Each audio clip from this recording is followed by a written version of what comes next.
Bjorn, welcome to the podcast, man. It's been a while trying to get you on here. Yeah, thanks, Jeff. Thanks for having me. I'm happy to finally connect. Yeah, I've been reading your stuff for so long. You got books and you got articles written for Outdoor Life and all over the place. Like, how'd you get started writing? Oh gosh, that is a long story. I guess, from a pretty early age, I wanted to be a writer, and I'm sure you probably can relate to this. I tried really hard and sent out all sorts of queries to different editors and magazines, book ideas, and just constant rejections. And then my dad one day was like, man, you should write hunting and fishing articles, hunting and fishing stories. And that was kind of like, it was before I think hunting and fishing was cool. Yeah.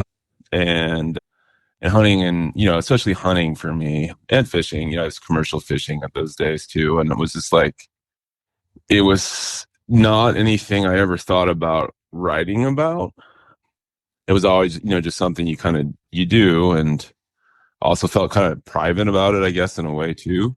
But I was tired of not getting any of my, magazine article ideas accepted. So I contacted the editor at the time at Hunt Alaska magazine. It was 2009 or 10 or something like that. And they wanted an article about a Sitka blacktail hunt on Ambler Island. And, I wrote that. And then, I just kind of started having success as far as, having articles accepted and all that stuff. And yeah, it was interesting because it used to just be, it was like Gray's, Field and Stream, Outdoor Life. Those were all magazines and very, very limited space, very competitive. I remember getting a rejection letter because you send the query as a printed out file, and you'd send that, and I got a letter back rejecting me. I was like, man, dang, I got rejected, but I still have that letter.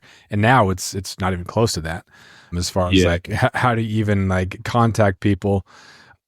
But also since then, like you said, things have gotten very popular and the traditional gatekeepers are down. And so if you want to participate in the space, so many people started coming up to Alaska and writing articles and blogs and making little videos. And so Alaska and that fishing and hunting, it was just something that we've always done, but now there's a huge market for it and a huge thirst for copy from actual residents.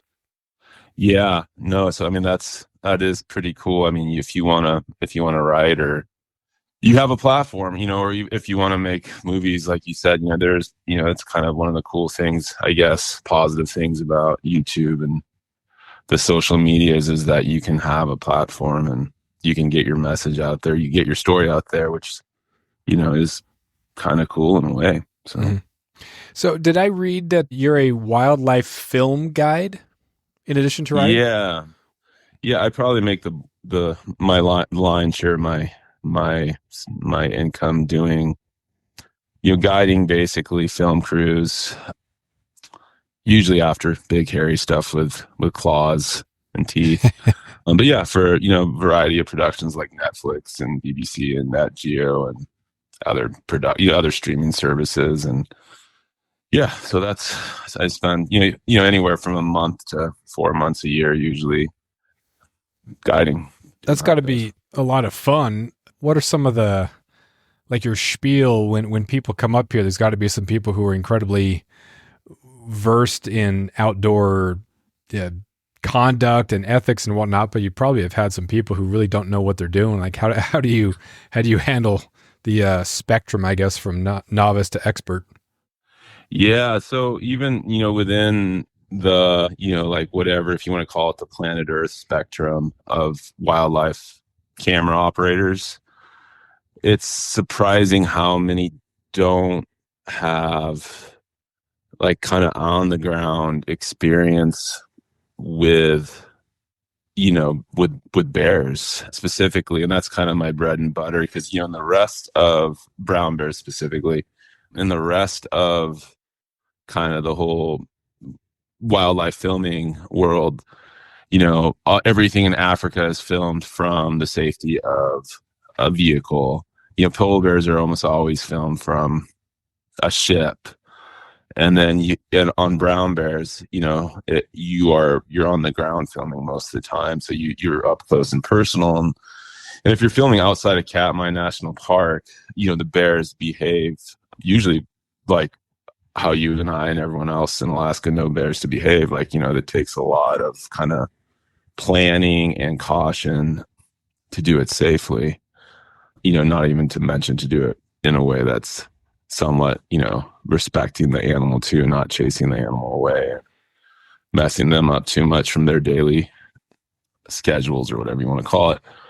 So yeah, going back to your question, I have gotten in, one of the things that you kind of have to be prepared for is you kind of have to be ready to, it's usually the producers, it's not the camera operators, but it's the producers who will be really pushy. Almost all the time for these bigger productions, they come with a storyboard. Like they already know what they want, the story they want to tell, right. Which is silly. Yeah. Because and then you'll be out there and this incredible other story unfolds. And you'll even be on the sat phone and be like, hey, this stuff is happening. And, in 99% of the time, they're like, we don't care. Damn. We already have, we wrote in all this stuff, basically all these productions originate in Bristol, UK. So they come with their storyboard, and your job is just to try to film the sequence, the scenes for them to tell, David Attenborough to tell his story of make-believe story of what's happening, so that's a secret. Yeah. I'm fine telling everyone because I'm kind of, so you do get these producers, especially ones who have not worked in wildlife, come and just be super pushy. And with brown bears, you can't be pushy. And even, in mountain environments and different safety scenarios, you can't be pushy. So, one of my biggest challenges, I would say, with these productions is doing it safely in a way that I don't get swept away in the producer wanting the shot so bad that we're getting in the situations you shouldn't. And it's just, there's always, just the variables you never think about, like the camera, the remote camera not working or whatever. It's always like, scenarios that you can think of, you try to think of every scenario before you go out there, but then you're presented with, a late fish run, and you have a crew that's difficult to move to another watershed that has fish, and, just stuff like that. So it's one of those jobs that's great, but at the same time, it's competitive enough. You don't want to say no, but then you have to be like, you have to tell people like, you got to shut stuff down sometimes, or just do things different. Yeah. I can imagine that in order to get funding for some of these projects, you would have to kind of outline what the money is going to be going to. So from that element, I can understand the need to match the narrative or the storyboard. But like you said, you're dealing with wild animals, and I've never been to the Brooks River, but those Brooks Falls, it seems as predictable as you can get for brown bears. But maybe what would be have you been to Brooks Falls and seen those? It's somewhat habituated bears. I've fished out of Bristol, commercial fished out of Bristol Bay. I've hunted moose and caribou out there, but I have never, and I've, every year I usually have like a late offer to go carry a camera for some camera operator in Katmai, which Brooks Falls it's part of Katmai. And I've actually never been in Katmai, never been in Brooks Falls. And it's one of those things where it's like, 300 people at the peak season at Brooks Falls goes to those falls every day. It's like a party out there. Mm-hmm. And I think it's great in lots of respects for a lot of folks, and it's neat and everything, but I don't really actually have any desire to ever go there.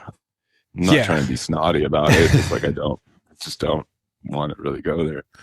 Yeah, I think growing up in Southeast, you get the reality of things, and seeing that the unpredictability becomes something you become somewhat careful or aware of, and knowing that some days, you might see some bears, some days maybe not. That's got to be something that's just too overwhelming for someone from the lower 48 maybe to consider or just contend with. They want to be able to go there and it's wild, but within the edge, the sharpness of the edge has been taken off enough to where you can feel that it's wild, and you're clearly not in a zoo, but it's as predictable as possible. Yeah, I mean, I think it really has its place. I don't want to poo-poo on it, but it's, I think a lot of folks want to feel like nature is safe. So it's kind of a mixed bag for me when I think of a place like Brooks Falls or even Katmai, where, you know, you can go up and you can touch bears.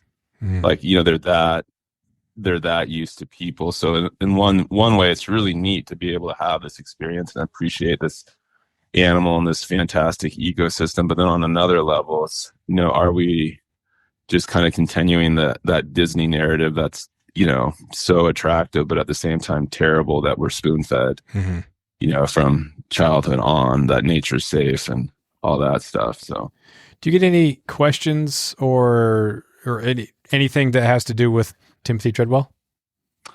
Oh man, I went down that rabbit hole.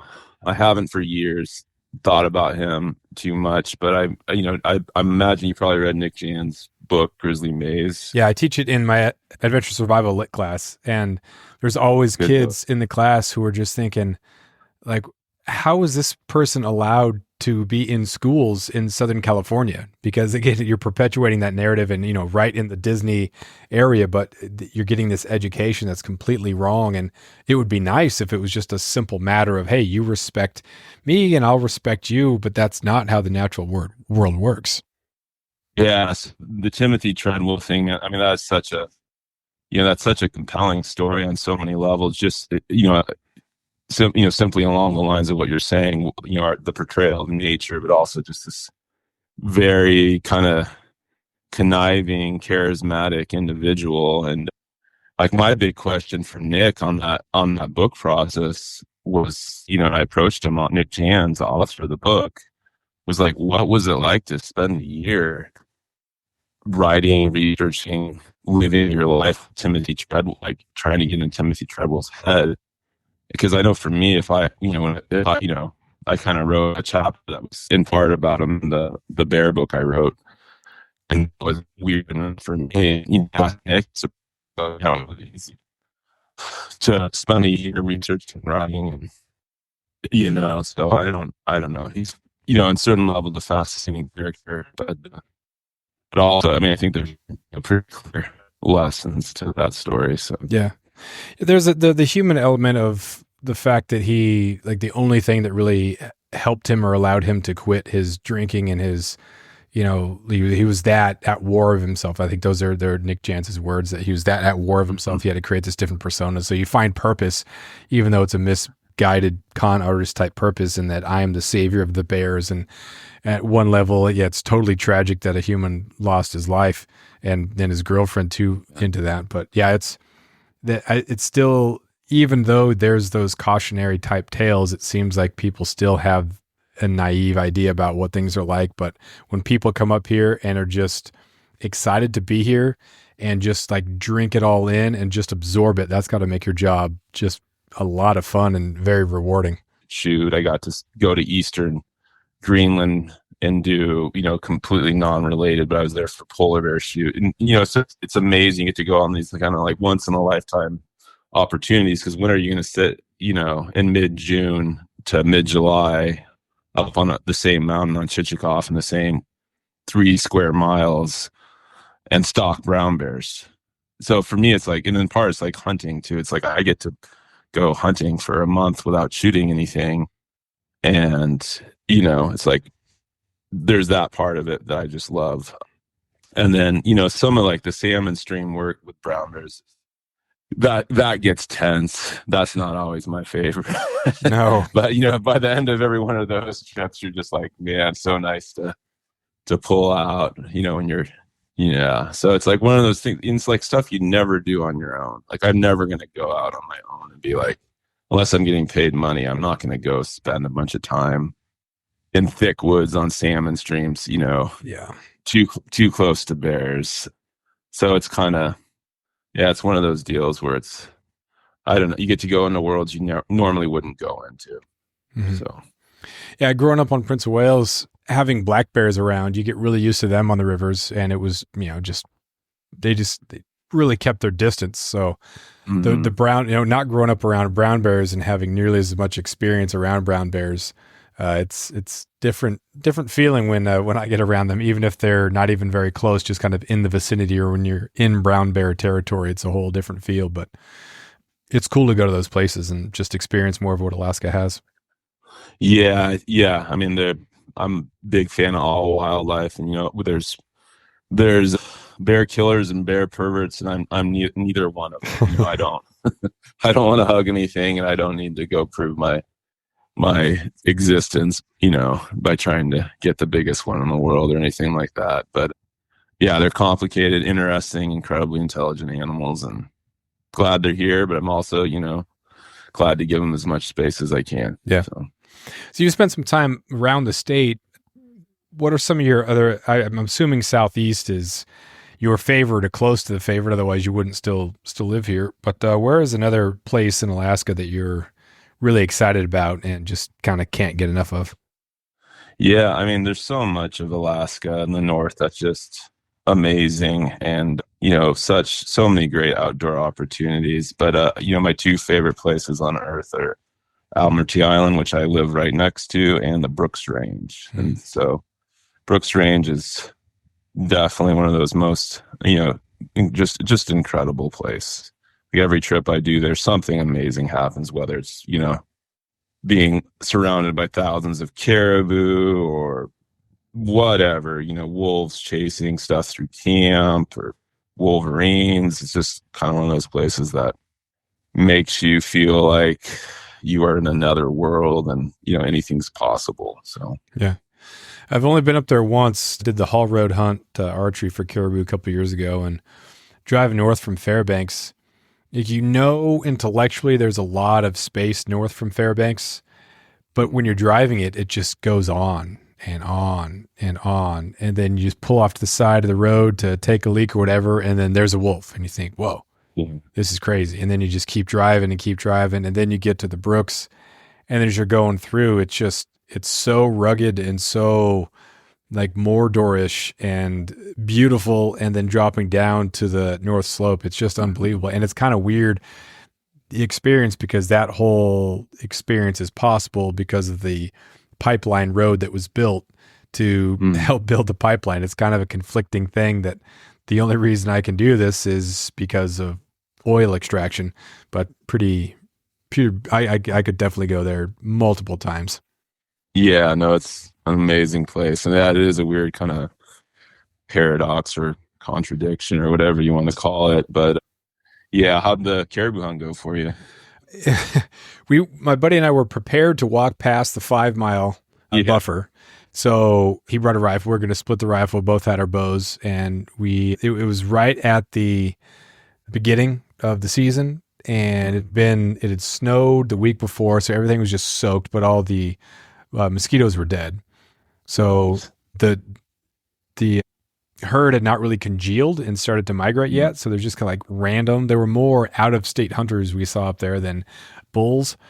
So we walked the 5 miles, but we were too far north. And so there was like no texture. We were just seeing nothing. As soon as we got to the 5 mile boundary, we thought we'd be at this lip, and there'd be like this kind of you could look down into a bowl or a river, but there was just nothing. And so we just angry hiked back to the road and did some road hunting, got into more of that texture foothill type area. And then we both shot 2 bulls, or we both shot a bull.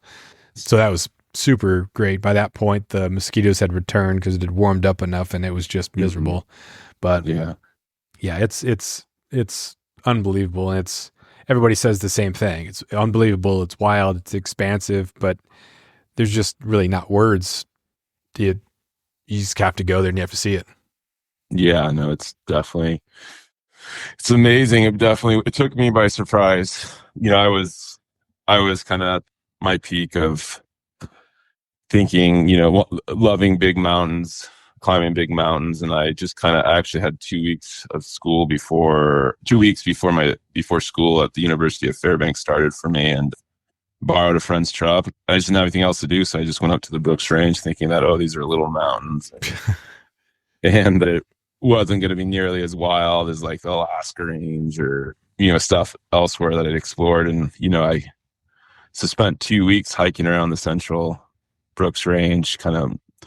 There's a mountain called Mount Dunerak up there. That's a big one in the central part of the Brooks, and tried to climb that. But man, by the time I was done with that trip, I was completely I was a changed young man.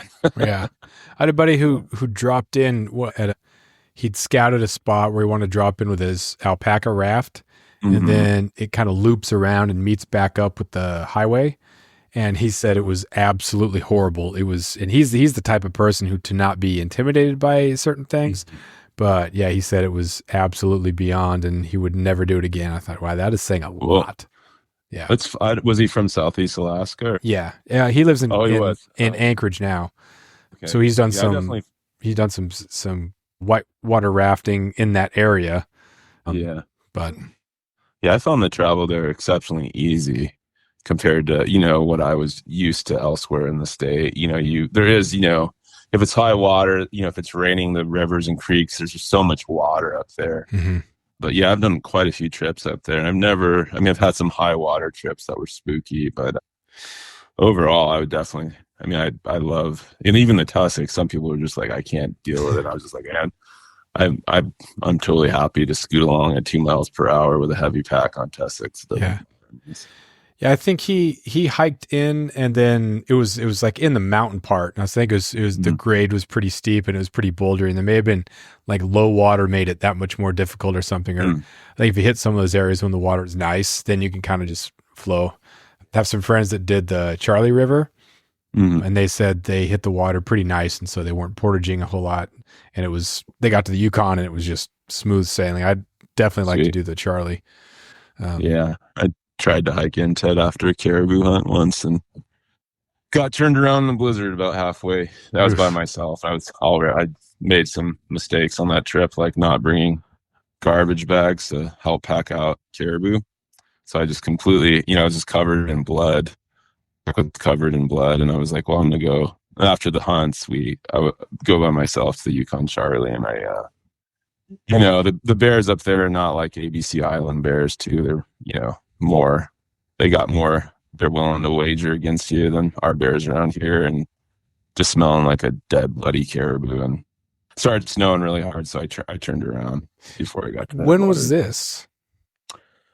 Gosh, like how old were you? Was this in the young and brash? No, I was kind of this was kind of right before I had kids, so I was probably early 30s. Okay. I did this 30, 31, 32. Oh, yeah. So you fully knew better, but you did it anyway. Oh, well, the only thing that I would do, it was kind of a last minute trip. I was supposed to go to the Brooks Range and actually do a trip after helping my brother and his daughter with a caribou hunt. But the weather was so poor in the Brooks Range that at the last minute, it was, flooding and raining and snowing. The last minute I changed to the Yukon Charlie. And the only thing one, you should have a partner, obviously, but I'd done quite a bit without partners. But the mistake I made was just not having a second backpack and a second change of clothes covered in blood. Yeah, so. There you go. So speaking of Brooks Range in interior Alaska, you've been doing some work. You're a member of the Hunters and Anglers for the Brooks Range. Can you tell me a little bit about that organization or that venture? Yeah.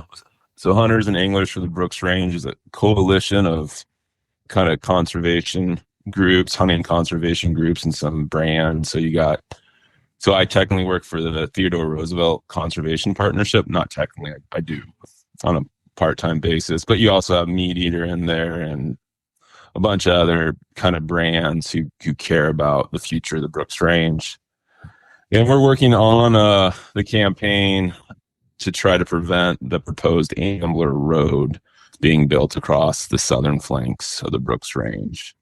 And that is it's a 211-mile industrial corridor that would open up at least 4 very large open pit mines, but it would just alter basically, kind of in my opinion, I've been around a bit, and the wildest landscape left in North America, and it's one of the most amazing hunting, fishing, and outdoor recreation destinations that you could dream of going, not to mention feeding 66 different villages, rural villages. So yeah, I've always been very into conservation.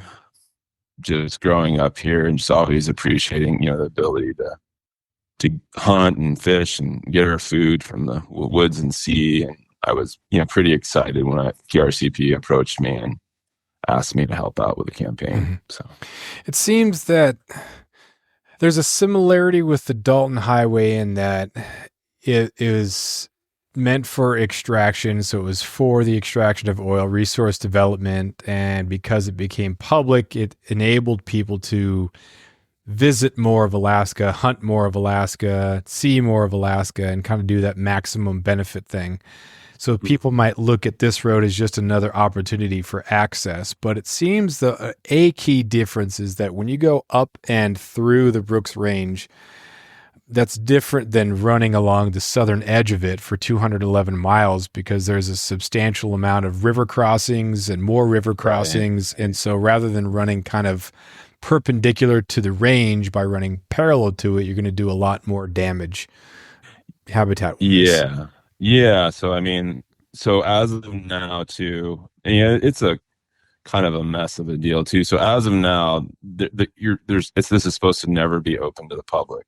But as we all know, the Dalton Highway was supposed to never be open to the public too. Mm-hmm. And that north to south, you're not, versus east to west, the Dalton goes north to south. There's like 2,900 to over somewhere between 2,900 and low 3,000 stream and river crossings that this proposed Ambler road would need to go across. And that's just, a lot of times when people think of this, they're like, oh gosh, what really would a road do? And there's the road, and then there's all the spur roads that are going to come off of it. And we know, we know of 4 mines, big mining, interests that this would go to. But then, there's going to be spur roads going off every which way of the Ambler road. And, if I was a developer, if I was the state, there's no way that I would be like, okay, great, 211 miles. Let's not build the road the rest of the way all the way out to, wherever, Kotzebue Sound or, Chukchi Sea. And so you're fragmenting habitat a lot more. You're going to have a lot more contaminations with the water. The Brooks Range is such a wet place. It's one of the big shockers that, if anything, could tell someone who's about to go on a trip to the Brooks, it's going to be like, man, your foot maintenance is going to be the most important thing because you're going to have to figure out how not to get your feet wet all the time. And, it's also very fragile. And then everyone's always talking about the Western Arctic herd, and, it's gone down so much recently. And I think, people are like, well, how much would it really affect the caribou? And then, I encourage them to go look at the Red Dog Road study and how that was such a shocker, how much that road is affecting, that 60-mile road, the Red Dog mine. It might not be 60 miles, it's somewhere around there. How much it's affecting, that fall migration down when they collared however many cows, and just seeing how they react to that road. So everyone was shocked by that. The biologists were shocked by it. I can't remember. I'm not going to say exactly how long it postponed migration, but it was significant. We're talking many weeks. And so it ends up really negatively affecting specifically rural hunters out there, because in the past, they might have 2 months to hunt caribou, and now they might not. I think the caribou just showed up on a lot of those villages like last week. I don't know, and they're just kind of bolting through. So it's one of those things where it's not just like, the tree huggers crying like this is Bob Marshall's dream potentially being ending, but it's like, it's one of the wildest places you might ever get to go to fish and hunt. And to sack, I always say that conservation has to work for people to make it worthwhile. And the same, in my opinion, is development and industry. And when you look at the amount of money we pulled out of Prudhoe Bay versus the amount of money that Alaska really stands to make from this Ambler road, it's not even comparable. Right. Like these are foreign mining companies going in to take these mineral resources, and they're going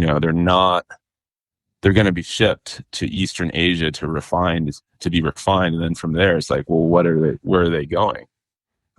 And so one of the real kind of the big issues that we got going on right now with the Ambler road is is the amendment that's been added to the National Defense Authorization Act, which is like, we have to, the NDAA, we have to pass that to fund our military. And this amendment's been added to push the Ambler road through, basically citing that we need this road for national security. And because, there's quote unquote critical minerals out, that we could get out of the mines, which the only one actually right now is zinc, and we can get them from mines in the U.S. or allied countries, say not just like the Congo, for instance, where there's no human rights stuff going on. And that's just, so it's like that argument being made is like, we got to do this for national security. And the great irony on that one is like, well, if that's the case, it's foreign mining corporations that are going to, one, make the money, the lion's share of the money. And then two, we're shipping them this ore to be refined in Eastern Asia. And we don't know where these minerals are even going to be sold afterwards. Like, there's a very good chance they're going to be sold, I could get in trouble for saying this, but China. Mm-hmm. So, the irony is like, this actually might threaten our national security if, China has, if that's your argument and these minerals are going to China, which is,